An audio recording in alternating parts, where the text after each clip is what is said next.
बहुत सारी मेहनत कर रहे हैं आप, बहुत सारा काम कर रहे हैं, लेकिन रिजल्ट नहीं मिल रहा है। आप सोच रहे होंगे मामला कहाँ अटक रहा है। मैं बताता हूँ आपको। एक बार एक बिल्डर के अंडर में ना कारीगर काम करता था, और कारीगर की उम्र ज्यादा हो गई थी, तो बिल्डर के पास पहुंचा और जाकर के बोला कि बॉस, अब मुझे रिटायरमेंट लेना है, अब मैं काम नहीं कर पाऊंगा, अब मुझे छुट्टी उट्टी चाहिए, आप मुझे फ्री कर दो, मैं घर जाकर के बच्चों के साथ, बच्चों के साथ फैमिली टाइम स्पेंड करना चाहता हूँ, बहुत काम कर लिया। बिल्डर ने कहा कि चले तो तुम जाओ, लेकिन एक प्रोजेक्ट अटक रहा है, एक मकान और बना के चले जाओ, बस उसके बाद तुम जो कहोगे, तुम्हारा जैसा रिटायरमेंट तुम बोलोगे वैसा रिटायरमेंट तुम्हें मिलेगा। अब कारीगर ने सोचा कि बॉस जाते हुए भी एक और मकान बनवा रहा है, मतलब बॉस तो बॉस होता है ना, मतलब आप जब घर जा रहे होते हैं तो शाम में बॉस एक काम दे देता है, फिर आप वो काम करते हो। कारीगर ने कहा ठीक है चलिए मैं करता हूँ। कारीगर गया, मकान बनाने लगा। बेमन से उसने 3-4 महीने में मकान बना के तैयार कर दिया, मतलब बिल्कुल बेमन से। उसको लग रहा था कि क्यों, मतलब जाते हुए भी एक और काम करो। 3-4 महीने बाद वो फिर पहुंचा बॉस के पास, बोला वो जो सर आपने जो मकान बनाने के लिए कहा था, वो मकान मैंने बना दिया, आप चल करके एक बार देख लो कैसा क्या है। बिल्डर और कारीगर दोनों पहुंचे, तो जो साइट थी जहां मकान बन रहा था उससे थोड़ी दूर पहले जाकर के खड़े हो गए।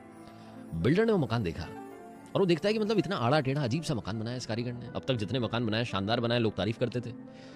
बिल्डर ने उस कारीगर को चाबी दे दी और कहा कि यह मकान मैं तुम्हारे लिए बनवाना था।